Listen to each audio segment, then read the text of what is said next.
falei aqui no nosso encontro passado, aqui na semana passada, eu falei que muitos judeus estavam se convertendo e estavam trazendo os costumes da antiga aliança, né? Estavam se convertendo ao Evangelho de Cristo, porém estava trazendo os costumes da antiga aliança, não porque nós temos que cumprir os mandamentos de Moisés, porque só o que Jesus fez, será? Isso é simples demais? Nós temos que obedecer, nós temos que fazer ali. E aquilo causou um alvoroço na igreja, de maneira que Paulo, escrevendo lá para os irmãos da Galácia, né, para a igreja gentílica, que no caso para nós, Paulo está falando, gente, não dê ouvido. Paulo falando, irmãos, está lá em Gálatas, meu Deus, capítulo 1, capítulo 2, o livro inteiro de Gálatas, Paulo está debatendo e falando, gente, não dê ouvido a pessoas que foram introduzidas na igreja e estão deturpando o evangelho. Sabe, naquela época muitos foram implantados lá pelo inimigo, eu acredito assim, né? Estavam deturpando o evangelho. Hoje, o evangelho chegou diante de nós deturpado, não por culpa, de repente, dos nossos pastores. Eu tive grandes pastores, né, que me ensinou, grandes homens de Deus, que me pastoreou ao longo da minha carreira cristã, pessoas a quem eu admiro muito, são homens de Deus, mulheres de Deus, pessoas, tem muita picaretagem no meio evangélico, tem, infelizmente, pessoas se vestindo de religiosidade e defamando o nome da igreja, pastores aí usando de oportunistas, né, para se enriquecer nas custas dos outros. A verdade é essa, e falando aquilo que Deus não falou, e colocando palavras na boca de Deus, e causando medo no povo, e pregando terror e pavor no povo. Tem muita picaretagem, infelizmente tem, mas a verdade tem muitos homens e mulheres de Deus também. Só que infelizmente muitos deles ainda, irmãos, estão passando de um evangelho que aprendeu. Você entende? Está passando um evangelho que eles aprenderam e estão passando para frente. Mas graças a Deus agora chegou a hora de, aprove ao nosso Deus, de tirar toda a mistura para que somente o verdadeiro evangelho seja anunciado, o evangelho que faz a diferença. Amém? Então o que acontece? Está acontecendo exatamente como aconteceu quando Jesus veio. Sabe que Jesus ele não censurou, se você observar, como Jesus tratava os pecadores e como Jesus tratava os doutores da lei, os sacerdotes e os escribas daquela época. Como Jesus tratava os pecadores. Jesus sentava na mesa com os pecadores. Jesus conversava com as prostitutas e tinha uma comunhão com os pecadores, com os publicanos, e se relacionava com eles. E o comportamento, a atitude de Jesus com os escribas, os fariseus e os sacerdotes, eram os doutores da lei, né? Era totalmente diferente o comportamento de Jesus para com eles. Porque Jesus via neles uma hipocrisia tão grande. Por quê? Porque eles estavam querendo adequar a lei ao seu padrão, trazer a lei de Deus para o padrão deles. O fato é, irmãos, que nem o melhor dos homens que pisou aqui na face dessa terra conseguiu cumprir a lei. Então os sacerdotes, os escribas, os fariseus também não conseguiram cumprir a lei, as leis. Então o que eles fizeram? Eles estavam trazendo a lei para o seu padrão, estava adaptando a lei para o padrão deles, para causar assim uma sensação de como se ele estivesse cumprindo a lei, mas na verdade não estava. E quando Jesus veio mostrar a lei como ela realmente é, e mostrar que é impossível alguém ser salvo por ela, né? Então, lá em Mateus capítulo 23, Jesus censura os escribas e fariseus, falando: olha, vocês estão assentados na cadeira de Moisés, vocês estão colocando um fardo pesado nas costas das pessoas, fardo que vocês não conseguem carregar, mas vocês estão colocando nas costas das pessoas e querem que elas carreguem. Vocês estão assentados na cadeira de Moisés e ditando regras e ditando leis que nem vocês conseguem cumprir. Você vai ver como Jesus estava censurando eles, porque a hipocrisia era tão grande que estava reinando lá, né? Eles estavam tentando adaptar a lei ao padrão deles. De maneira que, para você ter uma ideia, a Bíblia fala, na lei está escrito não adulterarás. Está falando lá, não adulterarás. E o que eles faziam? Eles olhavam para as mulheres e, com desejo impuro no coração, eles desejavam se deitar com aquelas mulheres. Não estava adulterando fisicamente, mas no coração, na mente, ele estava pensando besteira. E Jesus falou assim, olha, Jesus falou, não adulterarás, né? Tá mencionando lá a lei, não adulterarás. Jesus fala assim, mas eu vos digo que se você olhar para uma mulher com um desejo impuro, você já adulterou com ela. Ou seja, aqueles homens, como a Bíblia diz lá, depois você lê com mais calma, lá em Marcos capítulo 7, você vai ver que eles estavam querendo trazer a lei para o padrão deles, estavam rebaixando a lei para o padrão deles, para ver se eles conseguiam cumprir a lei. Mas quando Jesus veio, Jesus o censurou, e Jesus falou assim, lá em João capítulo 7, versículo 19, Jesus falou assim, vocês não estão cumprindo a lei. Jesus falou para eles, vocês não estão cumprindo. Eles estavam criando uma falsa sensação de que estava cumprindo, mas Jesus falou, vocês não estão cumprindo. E às vezes, muitas vezes assim, fui eu, muitas vezes assim foi você, ou talvez é você. Né? Você está tentando rebaixar a lei, os mandamentos, rebaixar para que você possa, de repente, poder chegar diante de Deus e falar, eu cheguei aqui porque eu sou merecedor. O Senhor tem que me abençoar porque eu sou merecedor. A verdade é, irmão, que a graça é o favor não merecido. Nós não merecíamos, é o favor não merecido. Poxa vida, a Bíblia diz lá em Romanos que Deus nos amou quando Deus provou o seu amor para conosco, enviando Jesus para morrer no nosso lugar, quando nós ainda éramos pecadores. Não tinha nada em nós, que chamasse a atenção de Deus, sabe? Que atraísse os olhares de Deus. A Bíblia fala que nós éramos pecadores. Foi nessa situação que Ele nos amou. Foi nessa circunstância que Ele fez alguma coisa por nós, enviando Jesus para morrer no nosso lugar. A Bíblia fala, foi nessa circunstância, nós sendo pecadores, irmãos. Você entende? Então nós só temos que aceitar aquilo que o Senhor já fez por nós. Amém? Aceitar a salvação. Aí eu penso, eu quero que você seja honesto, eu quero que você responda para você mesmo. Aí eu já só quero fazer essa pergunta aqui e fazer aqui uma pequena observação e já encerrar essa parte. Eu quero que você responda para você mesmo. Você é salvo? Você acredita que você é salvo? Você acredita que o seu nome está escrito no livro da vida? Você acredita? Se você acredita que você é salvo, eu quero fazer uma outra pergunta para você. Se você acredita que você é salvo, eu quero que você me responda por que você é salvo. Então me diga por que você é salvo.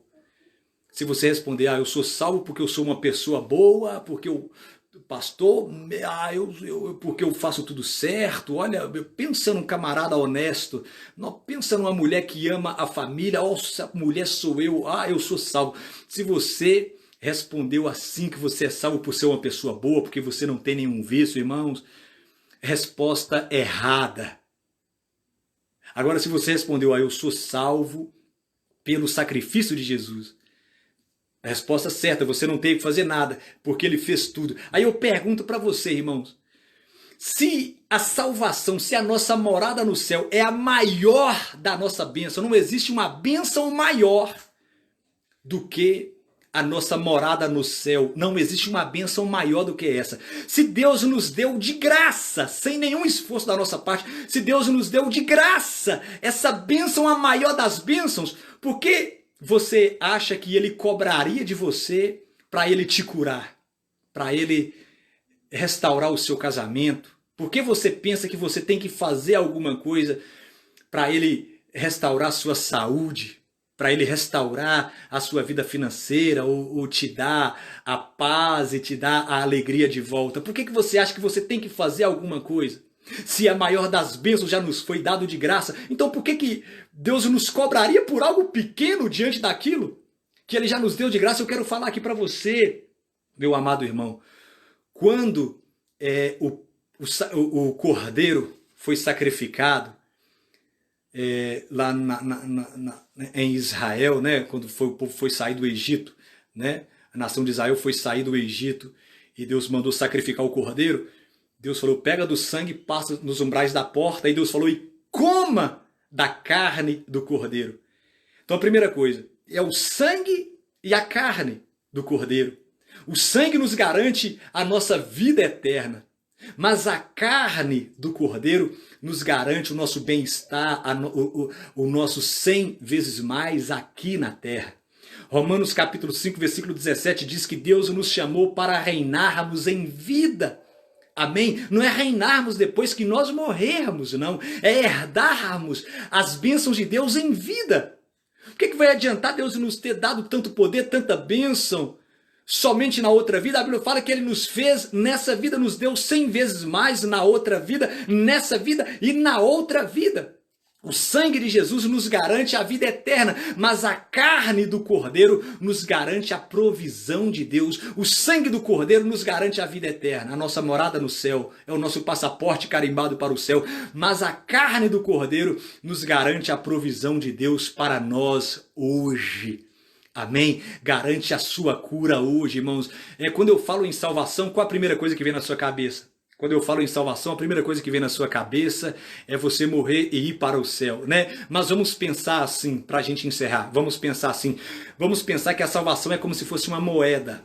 Você pega uma moeda de R$1. A moeda de R$1 tem dois lados. De um lado está o número e do outro lado está a imagem, né? Tá ali o valor. De um lado está o valor da moeda e do outro lado está um rosto, não é? Não é assim? É a mesma moeda. Se você chega numa loja, vamos só entender, e você vai comprar balas com essa moeda, porque R$1 não dá para comprar muita coisa, não sei, umas balinhas, né? Aí você chega e pede R$1 de balas. Se você pagar essas balas com a moeda, com o número virado para cima, o vendedor vai receber, vai ter o mesmo valor. Agora, se você pagar o R$1 de bala com o rosto, né, virado para cima e com o número virado para baixo, a moeda vai continuar tendo o mesmo valor, é o mesmo valor, não altera o valor, não importa se você está dando a moeda com o número para baixo ou com o número para cima, o fato é que ela permanece o mesmo valor. Imagina que a salvação é uma moeda. Imagina assim que a nossa salvação é uma moeda. A salvação é uma moeda. De um lado dessa moeda chamada salvação tem a nossa morada no céu, morrer e ir para o céu. Do outro lado dessa moeda chamada salvação tem o bem-estar, a cura, a saúde, a libertação, o emprego, a felicidade, tudo, né, para nos fazer felizes aqui na terra. Então, de um lado tem a nossa morada no céu, de um lado dessa moeda tem a nossa morada no céu, e do outro lado dessa moeda tem todos os tipos de bênção. Você entende? É a mesma moeda, é o mesmo sacrifício, a mesma moeda chamada salvação. Quando a Bíblia fala de salvação, não está falando apenas de morrer e ir para o céu. Quando fala de salvação, está falando de tudo que Jesus conquistou para nós na cruz do Calvário. Você entende? Salmos capítulo 103, no versículo 3, está falando assim que é Ele, falando de Jesus, é Ele quem perdoa os nossos pecados e sara todas as nossas enfermidades. Ou seja, o mesmo sacrifício que perdoou os meus pecados é o mesmo sacrifício que sara as minhas enfermidades, é o mesmo valor. Então não tem cabimento Deus não me cobrar para ir para o céu e ao mesmo tempo Ele me cobrar para ser abençoado aqui na terra. Você consegue me entender? Irmãos, é a mesma moeda, é o mesmo valor. Se eu não tenho que pagar para ir para o céu, se para ir para o céu eu só tenho que crer no que Jesus fez para eu ser abençoado aqui nessa terra também, eu só tenho que crer, é o mesmo sacrifício. Amém? O mesmo sacrifício na cruz do Calvário gerou para nós a nossa salvação. Salmo capítulo 103, versículo 3 fala sobre isso.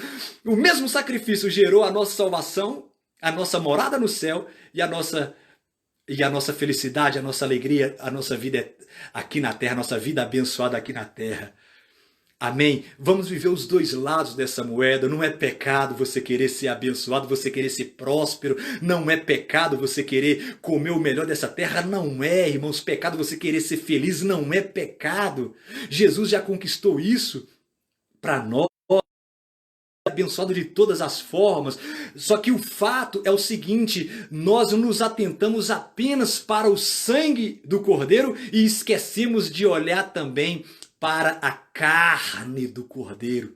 O que Deus falou para aquele povo? Pega o sangue do Cordeiro e passa nos umbrais da porta. Mas a carne é para comer tudo. Para comer tudo. Não deixa nada. Ele falou, coma tudo. E de acordo aí a lei dos nutricionistas, né? A gente é aquilo que a gente alimenta. A gente é aquilo que a gente come. Se a gente só come besteira, come gordura, o nosso corpo só vai ser doente. A gente é aquilo que a gente alimenta, a gente é aquilo que a gente come. Se você, não é? De maneira assim, se você quer, a pessoa tem os ossos fracos, o que vai ser receitado para ela? Ela comer muito cálcio, bebe leite e come brócolis, né? Comer muito cálcio, consumir muito cálcio, que é para fortalecer os ossos.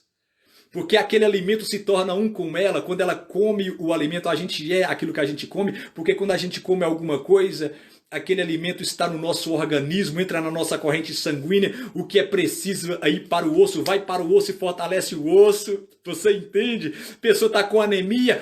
Coma tachada de feijão, come ferro, come feijão, come couve e não sei o que lá mais, tudo que contenha ferro, porque a substância que está no feijão e na couve vai fortalecer o seu sangue. É ou não é verdade? A gente é aquilo que a gente come. Quando eu como do Cordeiro, Jesus falou assim, olha, se você quer entrar na vida eterna, você vai ter que comer da minha carne. Quando você come da carne de Jesus, espiritualmente falando, você se torna um com ele, aleluia!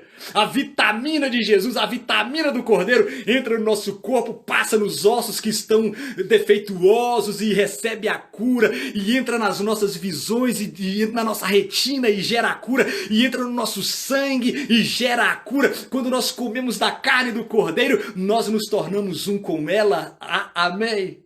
Então não é só o sangue de Jesus, é o sangue e a carne do Cordeiro.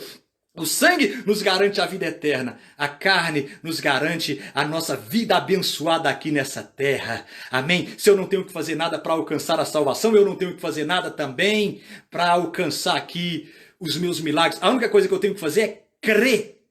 Amém? Parece que é fácil, mas pelo fato de ser fácil demais, acaba sendo difícil, porque nós queremos sempre pagar por aquilo que nós recebemos, irmãos. Apenas receba pela fé aquilo que o Senhor Jesus já fez na sua vida.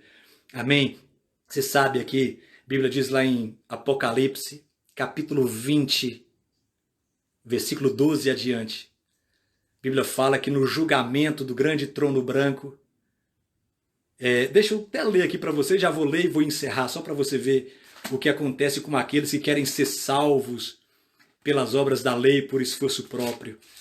Apocalipse capítulo 20, versículo 12 adiante, está falando assim, olha, e vi os mortos, isso é João tendo a visão do futuro.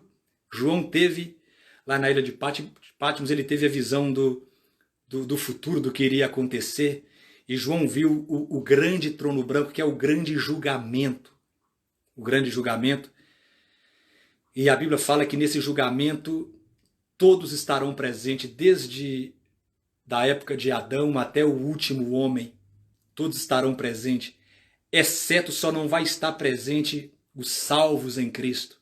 Amém? A igreja, aquele que aceitou o sacrifício de Jesus. não vai estar presente nesse julgamento, só vai estar presente aqueles que quiseram ser salvos por conta própria. Está escrito, eu não estou forçando o texto. Apocalipse capítulo 20, versículo 12.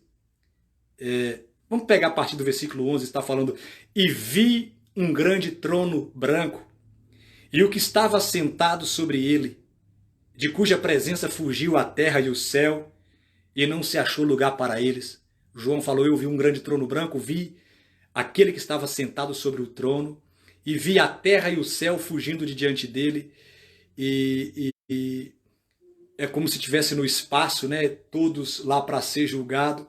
Aí o versículo 12 fala assim: e vi os mortos, grandes e pequenos.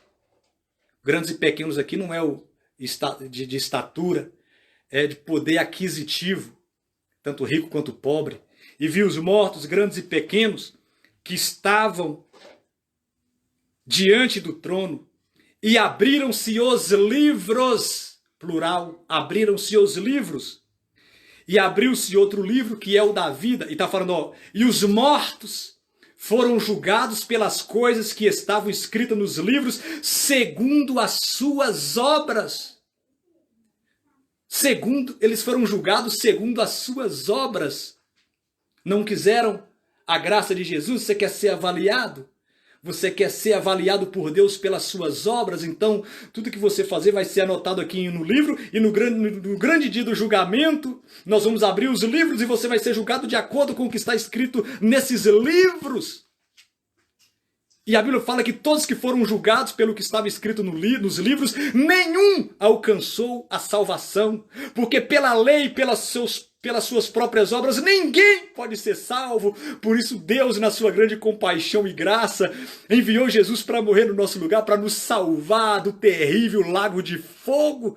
Jesus é a nossa única esperança, querido irmão. Amém. Aí o versículo 13 diz, e deu o mar os mortos que nele havia, e a morte e o inferno deram os mortos que nele havia, e foram julgados, cada um foram julgados segundo as suas obras. Você entende? Cada um foi julgado segundo as suas próprias obras, segundo o que fez.